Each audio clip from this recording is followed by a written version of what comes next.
우리는 아무리 과거에 잘했어도 오늘을 새롭게 하고 내일을 새롭게 하는 것이 얼마나 중요한 건가를 알아야 돼. 오늘 제 설교 제목이 일일신, 우일신이라는 말이에요. 이 중국의 은나라의 탕왕이 했던 얘기입니다. 나라를 새롭게 만든 이 탕왕이 날마다 세숫대에다가 세수를 하면서 일일신, 우일신, 오늘도 새롭게 또 새롭게, 내가 비록 전쟁에서 이겨 나라를 세웠지만 여기에 머물지 않고 날마다 자신을 채찍질하며 새로워져야 된다, 변해야 된다, 안주하면 안 된다, 일일신, 우일신을 날마다 외쳤던 탕왕의 이 교훈을 우리 그리스도인들은 새겨볼 필요가 있어요. 도대체 새로워지려면 무엇으로 우리 인생을 새롭게 해야 될까? 사도행전 18장의 지난 시간의 이야기, 사도 바울이 지금 2차 전도 여행을 하면서 겪은 이야기를 소개해드렸죠. 지난 시간에 사도 바울은 유럽에서 가장 환락의 도시라고 일컬어지는 고린도를 방문해서 고린도에서 교회를 세우는 이야기를 소개해드렸어요. 사실 바울이 고린도에 갈 때만 해도 교회를 세우고 선교를 하겠다는 마음은 없었습니다. 너무 지친 상태로 고린도에 왔기 때문에 아무것도 하고 싶지 않았죠. 그런데 하나님께서 이 바울에게 너무 좋은 동료와 친구들을 허락하십니다. 그래서 이 브리스길라와 아굴라라고 하는 부부 때문에 힘을 얻어서 모든 그 아픔, 상처, 지쳐있는 자신들을 새롭게 세우면서 고린도에서 너무너무 행복한 목회를 하죠. 아마도 사도 바울이 1차, 2차 전도 여행을 할 때까지 가장 행복한 목회지를 꼽으라고 하면 고린도에서 1년 반 동안 했던 목회를 가장 행복한 목회로 추억할 거예요. 그렇게 사도 바울은 고린도에서 1년 반이라는 시간 동안 너무너무 행복하게 목회를 했어요. 그러다가 어느 날 문득 이런 생각 하나가 바울의 머리에 스쳐 지나가는 거예요. 어떤 생각이냐면, 내가 지금 너무너무 행복한데, 내가 너무너무 지금 좋은데 여기서 이렇게 계속 행복하게 목회해도 되는 건가? 문득 그런 생각이 드는 거예요. 이게 한번 생각났다가 없어질 줄 알았는데 이 생각이 자기를 떠나질 않는 거예요. 너무 행복하고 이 교인들이 너무 좋고 여기서 예배하는 게 너무 좋은데 내가 이렇게 행복해도 되나? 여기서 계속 이렇게 머물러 목회해도 되는 건가? 이 생각이 자꾸 자기를 지배하면서 고민하게 되지요. 그래서 그 문제를 가지고 기도하게 됩니다. 그리고 그는 얼마 뒤에 아쉽지만 그렇게 행복했던 고린도의 목회를 뒤로하고 떠나기로 결정을 합니다.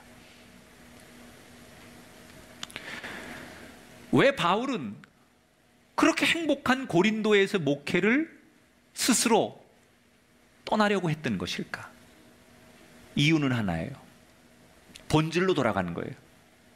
바울이 지금 고린도에 온 것은 고린도에서 목회를 하고 고린도에서 정착하려고 온 게 아니에요. 바울은 지금 하나님의 인도하심과 하나님의 부름에 따라서 복음을 전하기 위한 선교 전도 여행 중이었어요. 그래서 유럽에 건너와서 복음을 모르는 새로운 도시에다가 예수를 믿게 하고 교회를 세워서 교회를 개척해 나가는 과정이 그에게 준 사명이었어요.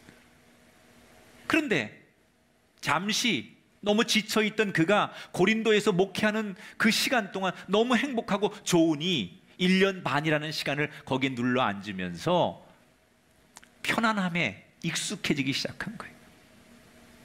그런데 자기에게 주어진 하나님의 사명은 편안하게 목회하는 게 아니라 오늘은 이곳 내일은 저곳을 다니면서 복음을 전하고 교회를 개척하는 게 그의 사명인데, 나는 지금 원래 내게 주신 사명이 아닌 여기서 안주하려고 하는 게 맞는가, 그 고민을 하다가 원래 내 자리로 돌아가야 되겠다. 그래서 고린도를 떠나는 거예요.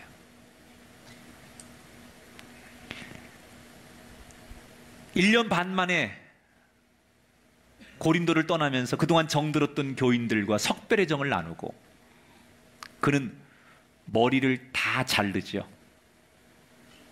머리를 자른다는 이유는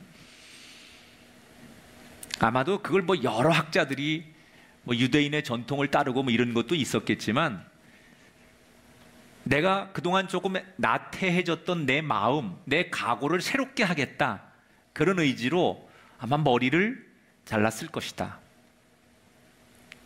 그리고는 그는 고린도에서 한 11km 떨어져 있는 겐그레아라고 하는 곳으로 갑니다. 고린도에서 남동쪽으로 한 11km 떨어져 있는 겐그레아라고 하는 항구로 가지요.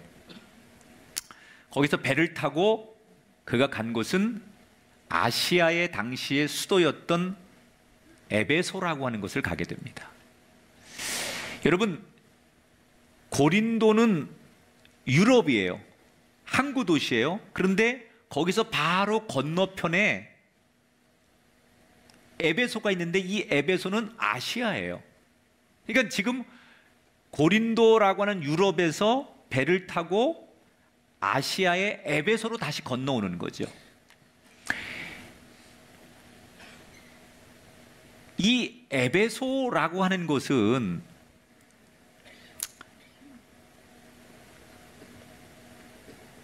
아시아에서 여기도 고린도처럼 가장 세속적인 도시예요. 아주 뭐 유럽의 가장 활락가가 고린도였다면 에베소도 아시아에서는 그에 못지않은 항구 도시이기 때문에 굉장히 세속적인 도시죠.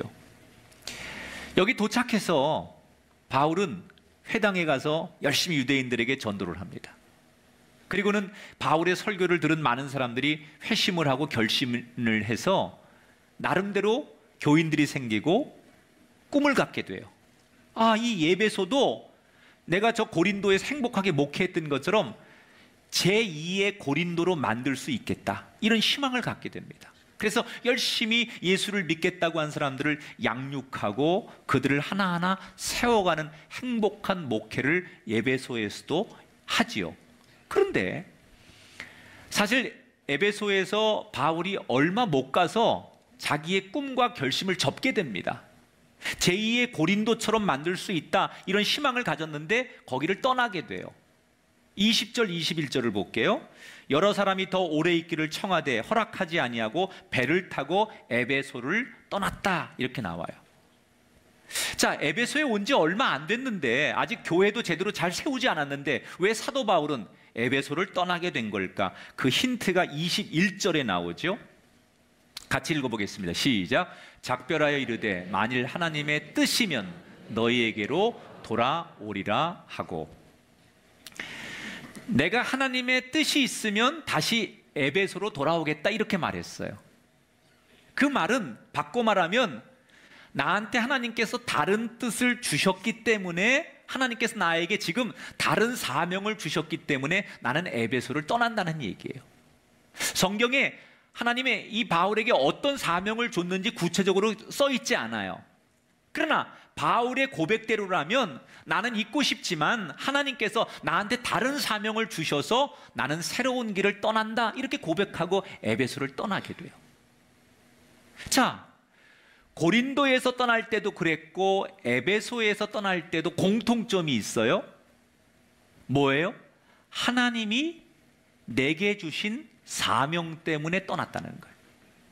그러니까 사도 바울을 우리가 한마디로 이렇게 부르면 딱 좋은 사람이에요. 바울은 사명만 바라보고 가는 사람이었다. 하나님께서 자기에게 사명을 주시면 그 길이 어떤 길이든 간에 그 사명만 바라보고 걸어갔던 사람, 그가 바울이에요. 물론 이 바울이 사명만 바라보고 살아왔다고 해서 늘 행복한 건 아니었어요. 고린도나 에베소처럼 사실은 인간적으로는 더 있고 싶었지만 사명 때문에 떠나야 됐던 적도 있었고, 나는 가고 싶은 곳이었는데 사명 때문에 가지 못해서 속상한 적도 있었고, 또 때로는 사명이기 때문에 거기까지 갔는데 가보니까 심한 박해가 있었고 너무 큰 어려움이 있어서 하나님을 원망한 적도 있었어요. 그러나 바울은 어찌 됐든 간에 늘 사명을 기억하고 사명을 계속 쫓아갑니다. 그랬더니 하나님께서 결국 마지막에 어떻게 됩니까? 2000년의 기독교 역사의 가장 위대한 사도가 되도록 그에게 능력도 주시고 담대함도 주시고 때로는 그에게 가지고 있는 상처도 회복을 시켜주셨어요. 여러분, 우리 인생이 우리가 원하는 길로만 가면 얼마나 좋겠습니까? 우리가 생각하는 길로만 갈 수 있다면 얼마나 좋겠습니까? 그런데 우린 때때로 우리가 원하는 길로만 가지 못해요.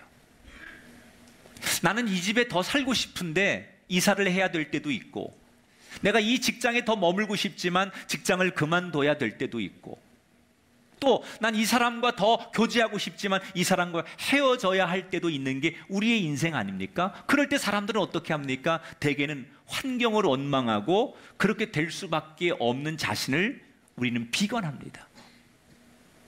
그런데 오늘 사도 바울이 우리에게 가르치는 건 뭐냐?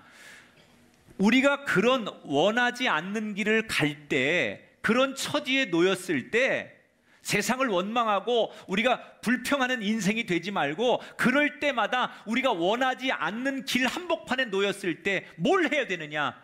내게 하나님이 어떤 사명을 주셨는지 그 사명을 바라보라는 거예요.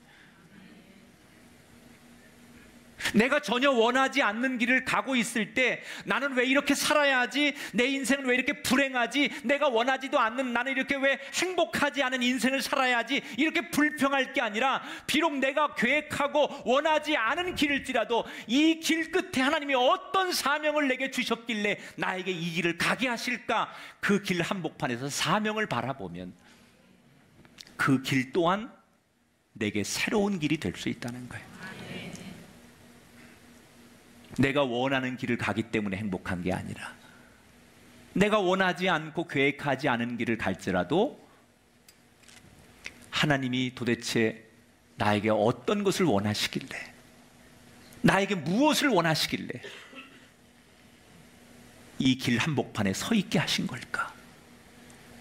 그 하나님의 사명을 바라볼 때 그 길에서도 새로운 인생이 될 줄 믿습니다. 바울은 에베소를 진짜 인간적으로는 아쉬움 속에서 떠나는 거예요. 근데 이때 바울이 고린도에서 브리스길라와 아굴라가 에베소까지 같이 동행하거든요. 그런데 에베소를 떠날 때는 바울이 브리스길라와 아굴라 부부를 남겨놓고 갑니다. 에베소에. 자기는 떠나지만 여기 이제 교인들이 막 생겼는데 이 교인들을 잘 양육하고 교회를 잘 세우는데 브리스길라와 아굴라 부부가 사역자로서 역할을 해달라고 부탁을 하고 남겨놓고 가죠. 그리고 바울은 예루살렘으로 가서 자기가 1차, 2차 전도 여행했던 모든 내용을 보고하고 자기의 목회지인 안디옥교로 돌아가는 것으로 2차 전도 여행이 끝나는 거예요. 자, 에베소에는 이제 바울이 떠나가고 브리스길라와 아굴라라고 하는 부부가 남아서 바울의 목까지 교인들을 양육하고 목회를 하는 거예요. 이 브리스길라와 아굴라가 에베소에서 열심히 목회를 하다가 어느 날 회당회를 들어갔는데 너무 눈에 띄는 한 사람을 목격하게 돼요. 이 사람이 어떤 사람이냐? 24절을 볼게요. 알렉산드리아에서 난 아볼로라 하는 유대인이 에베소에 이르니 이 사람은 언변이 좋고 성경에 능통한 자라. 알렉산드리아라고 한 곳에서 온 아볼로라는 사람이 에베소를 왔는데, 이 사람이 회당에서 설교를 하는데 얼마나 설교를 잘하는지 구약 성경을 완전하게 꿰뚫고 있어. 너무 똑똑한 거예요. 근데 거기다가 언변까지 좋은 거예요. 알렉산드리아는 애굽의 수도입니다. 굉장히 지성인들이 많고 대학이 많은 도시예요. 그래서 아주 토론하기 좋아하고 그리고 똑똑한 사람들이 많이 사는 곳이에요. 여기에서 온 이 아볼로라는 사람이 구약 성경을 너무너무 능통하게 잘 아는데, 왜 그런 사람이 있잖아요. 아는 것도 많은데 말도 잘해.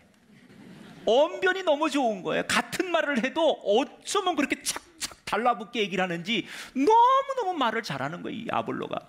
거기다가 논리력이 있어요. 논리력이라는 것은 상대방이 듣고 있다 보면 나도 모르게 고개가 끄덕끄덕해지게 만들어서 얘기하는 방법이 논리력이라고 하는 거예요. 논리적으로 말하는 것도, 거기다가 예수님을 전하는 것도 너무 좋은 거예요. 그런데 한 가지 아쉬운 점이 있었어요. 이 사람이 아볼로가 설교를 하긴 하는데 조금 뭔가 브리스길라와 아굴라 부부가 아쉽다라고 느끼는 한 대목이 있었어요.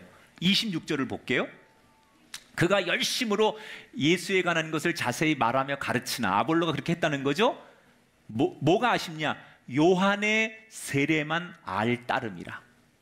이 아볼로라는 사람은 어떤 사람이냐면 세례 요한의 제자들에게 성경을 공부한 사람이에요.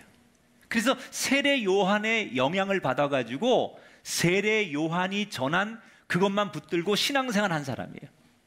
그러니까 여러분, 세례 요한은 요단강에서 예수님에게 세례를 베풀고 사실은 세례 요한은 사라지잖아요. 그리고 그 뒤에 예수님의 공생애나 예수님이 사역하고 말씀을 전한 이야기는 세례 요한이 잘 몰라요. 그러니까 세례 요한은 예수님을 소개하는 것까지만 등장하고 예수님이 어떤 사역과 어떤 가르침을 줬는지 잘 모르는데, 그 세례 요한의 가르침을 받았으니까 이 가르침을 받은 제자들은 예수님에 대해서 잘 모르는 거예요. 예수님이 구세주인 것은 알지만 어떤 가르침과 어떤 사역을 했는지 잘 몰라요. 세례 요한만 따랐던 사람들이기 때문에. 그래서 예수님을 반쪽만 아는 사람이에요, 아볼로는. 그게 너무 아쉬운 거예요. 너무 똑똑하고 설교도 잘하고 구약 성경도 너무너무 잘하는데 저 예수님만 제대로 알면 너무 좋겠다. 그래서 브리스길라와 아굴라 부부가 아볼로에게 정중하게, 너무 훌륭하신데 저희가 알고 있는 예수님에 대해서 좀 전하고 싶으니 시간을 좀 달라고 그래요. 여러분, 보통요 공부를 좀 잘하는 사람들은 자존심이 셉니다.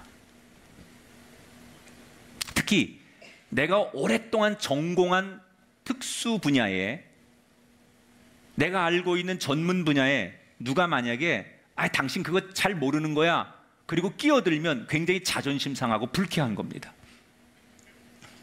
지금 아볼로에게 딱 그런 거예요. 자기는 성경 박사예요. 누구보다도 공부를 많이 한 사람이에요. 그런데 아주 촌스럽게 생긴 부부 하나가 와가지고 우리랑 성경 공부합시다. 성경을 잘 모르니 우리가 좀 가르쳐 주겠습니다. 그 얘기하는 거거든요. 그게 얼마나 사실 자존심 상하는 이야기입니까? 그런데 이 아볼로가 참 겸손한 사람이에요. 그렇게 공부를 많이 하고 똑똑한데도 별것 아닌 이 브리스길라 부부가 우리가 알고 있는 예수님에 대해서 성경 공부 좀 더 합시다 라고 제안했을 때 겸손하게 그들의 제안을 받아들입니다. 그래서 성경 공부를 하는 거예요. 이 아볼로가 자기보다 훨씬 그런 이성적인 능력은 좀 지적으로는 떨어지는 이 브리스길라 부부에게 성경 공부를 배우는 거예요. 그런데 이 두 사람이 구약 성경을 중심으로 공부를 하면서 그 구약에서 예언한, 수없는 예언자들이 예언한, 하나님이 예언한 이 땅을 구원할 메시아, 그 메시아가 예수 그리스도라는 것을 완벽하게 구약을 중심으로 해서 이 아볼로에게 잘 가르쳐요. 그래서 드디어 이 아볼로가 구약에서만 알고 있던 메시아가 예수님이라는 사실을 완전하게 믿고 받아들이게 됩니다. 그때부터 아볼로는 완전히 새로워지기 시작하죠. 자, 얼마나 새로워졌는지 27절, 28절 같이 읽어볼게요. 믿은 자들에게 많은 유익을 주니 이는 성경으로서 예수는 그리스도라고 증언하여 공중 앞에서 힘있게 유대인의 말을 이김이라. 이때부터 아볼로는 사실 에베소에서 예수를 영접하고 고린도로 다시 넘어가요. 왜냐하면 고린도가 훨씬 유럽의 큰 도시니까 더 큰 도시에 가서 사역하겠다고 고린도로 넘어갑니다. 그리고 그 낯선 땅에서 유대인의 그 회당에 들어가서 누구하고 어떤 이야기를 해도 하나님이 지혜를 주셔서 용기 있게 말씀을 전해서 아볼로는 가는 곳마다 말씀으로 이기게 하시고 복음의 열매가 나타나도록 아볼로를 계속해서 쓰십니다. 나중에 여러분 고린도 교회에 바울이 편지를 보냅니다. 고린도전서 3장 6절에 보면 바울이 이런 고백을 하죠. 나는 심었고 아볼로는 물을 주었으되 오직 하나님께서 자라나게 하셨나니. 그러니까 나중에 바울이 뭐라고 말해요? 이 고린도 교회가 이렇게 엄청나게 부흥한 것은 나는 처음에 고린도 교회를 시작하도록 말씀의 씨를 뿌린 것밖에 없다. 그것이 잘 자라도록 양육하고 돌보고 물을 뿌려서 고린도 교회가 부흥하도록 만든 거 누가 했다는 거예요? 아볼로가 했다는 거예요. 그만큼 아볼로는 나중에 고린도 교회의 중요한 대표적인 사람이 되는 거예요. 여러분, 좋은 교회는요, 목사 혼자 탁월하면 안 돼요. 목사가 이렇게 말씀을 전하고 설교를 했을 때 이 말씀에 씨를 뿌리면 이것을 잘 물을 주어서 자라게 하는 아볼로 같은 동역자들이 많은 교회가 좋은 교회예요. 그런 가정이 되고 그런 공동체가 돼야 돼요. 여러분들이 정말 좋은 아볼로가 되시기를 주의 이름으로 축원합니다. 여러분, 아볼로가 어떻게 이렇게 새로워졌습니까? 어떻게 이렇게 중요한 사람이 되었습니까? 결정적인 순간에 자기의 자존심 다 내려놓고 그 별것도 아닌 것 같은 브리스길라 부부에게 말씀을 한 번 더 공부할 때, 그 말씀이 제대로 공부되고 말씀이 제대로 들어올 때 이전과는 다른 새로운 인생으로, 물론 이전에도 아볼로는 탁월한 사람이었어요. 이전에도 성경을 많이 알고 설교를 잘하는 사람이었어요. 그러나 예수를 영접하고 예수에 대한 말씀을 제대로 받아들였을 때 아볼로는 이전과 전혀 다른 인생이 된다는 거예요. 일일신 우일신, 날마다 새로워지기를 원하시는 여러분, 무엇으로 여러분의 인생을 새롭게 하실 겁니까? 말씀만이 우리를 새롭게 할 줄 믿습니다.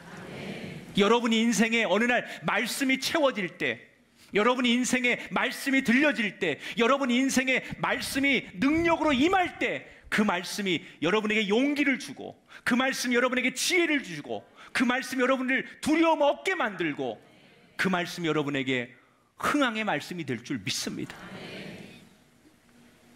지금 아볼로가 이렇게 고린도에 와서 아름다운 사역을 하는 이야기, 이게 18장까지 이야기예요.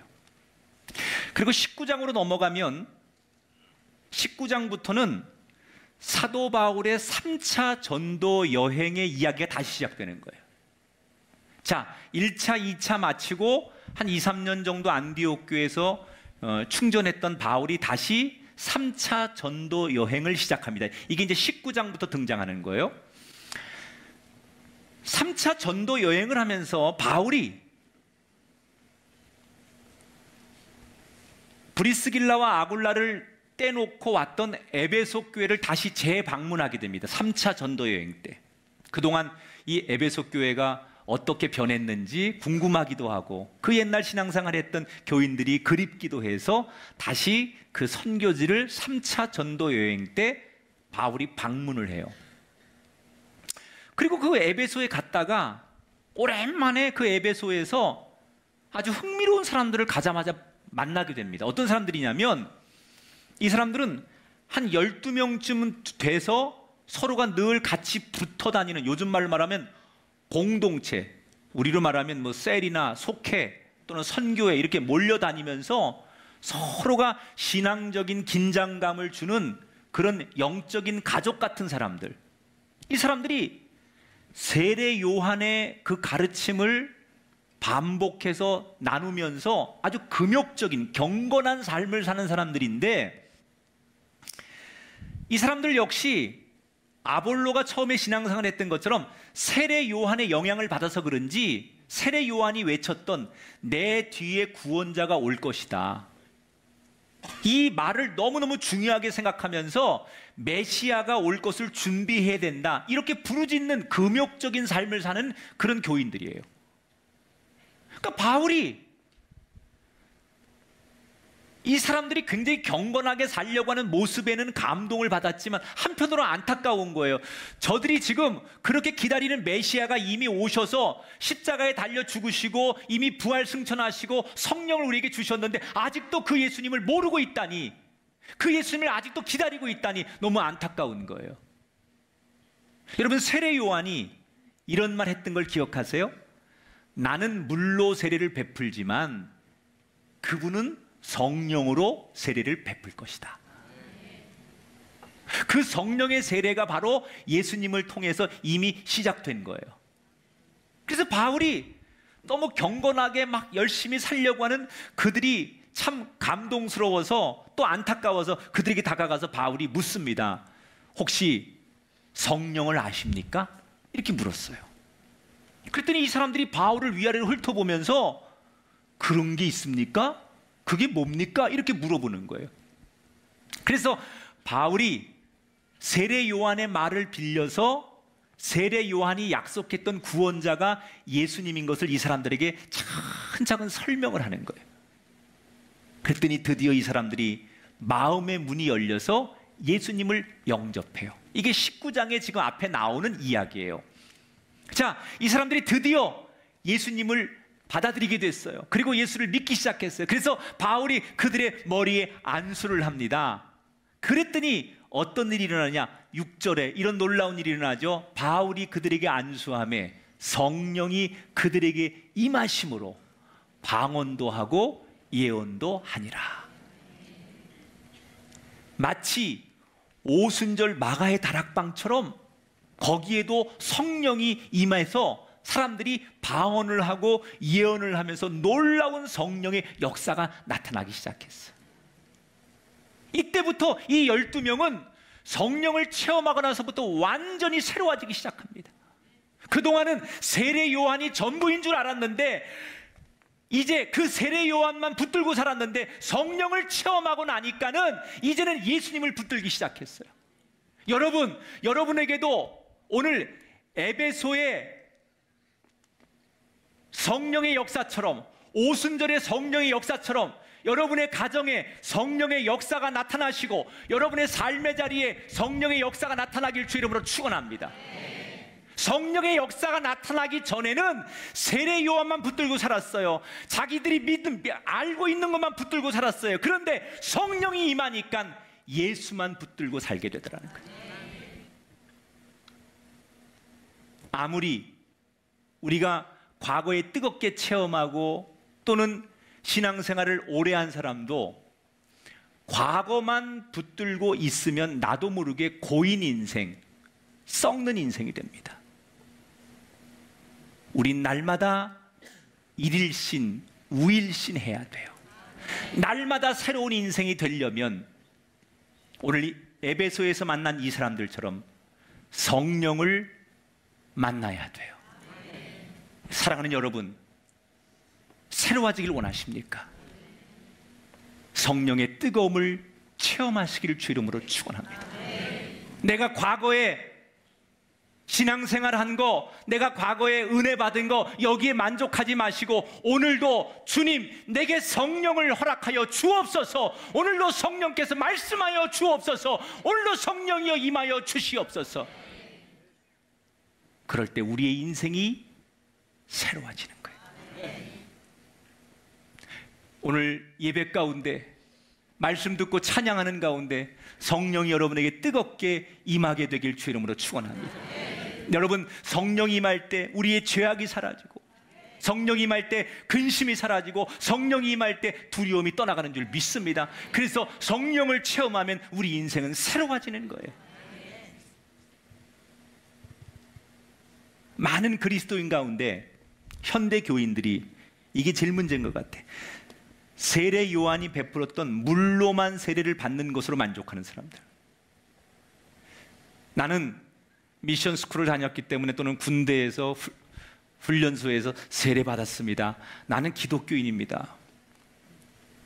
나는 유아 세례를 받았습니다. 부모님이 원래 우리가 3대째 예수 믿는 사람이라 나는 그렇게 산 사람입니다. 그래서 자기가 기독교인인 것을 확신하는 걸로 머무는 사람들. 그러니까 이 사람들의 장점은 다른 데로는 안 가요. 내가 기독교인이라는 자기의 정체성은 있어요. 물로 세례를 받아서 내가 죄 씻음 받고 내가 예수님을 믿는 크리스찬인 것을 자기가 자기 스스로 고백해서 딴 데는 안 가요. 그래서 이 정도의 사람들은 주일날이면 꼭 교회 나옵니다. 그리고 목사님이 뭘 시키면 그래도 목사님이 하는 얘기니까 아멘하고 순종도 합니다. 그런데 문제는 10년이 가도 20년이 가도 똑같아. 자기가 알아. 10년 전의 신앙과 지금의 신앙을 비교하면 아무것도 바뀐 게 없어. 그냥 그래서 나도 모르게 무뎌진 상태로 오늘도 교회는 나오고 오늘 적당히 교사도 하고 성가대도 하고 봉사는 하지만 내 안에 심장이 막 뛰는 그런 설레임과 새로운 인생에 대한 꿈과 환상과 이런 게 없는 거예요. 기쁨과 막 희락과 감격이 예배 속에 없는 거예요. 세례 요한이 준 물로 세례를 받아서 죄 씻음 받은 거에 대해서만 만족하고 그게 전부인 줄 아는 사람에겐 절대로 변화가 없어요. 예배 때마다 성령이 어루만지시고 성령이 역사하고 성령이 터치하고 성령이 임재할 때 나를 바꿔놓고 새롭게 만드는 거예요. 오랫동안 교회 다니고 내가 교회에서 세례받고 크리스찬이 된 것에 대해서 여러분 만족하지 마시고 성령이여 내게 오셔서 나를 새롭게 만져 주옵소서. 이런 새로운 변화가 성령의 임재를 통해서 여러분에게 일어나게 되기를 주 이름으로 축원합니다. 말씀을 맺겠습니다. 고인물은 썩지만 새로운 물이 흐르는 강은 절대로 썩지 않습니다. 인생은 늘 새로워져야 합니다. 어제나 오늘이나 변함이 없는 인생, 썩는 인생입니다. 어떻게 해야 흐르는 물처럼 내 인생은 날마다 새로운 인생이 될 수 있을까? 사명을 바라보세요. 말씀을 붙드세요. 성령을 체험하세요. 그래서 여러분의 인생에 일일신, 우일신, 날마다 또 날마다 새롭게. 그래서 하나님 앞에 가는 그날까지 새로움을 날마다 경험하는 복음의 증인들이 다 되실 수 있기를 주님의 이름으로 축원합니다.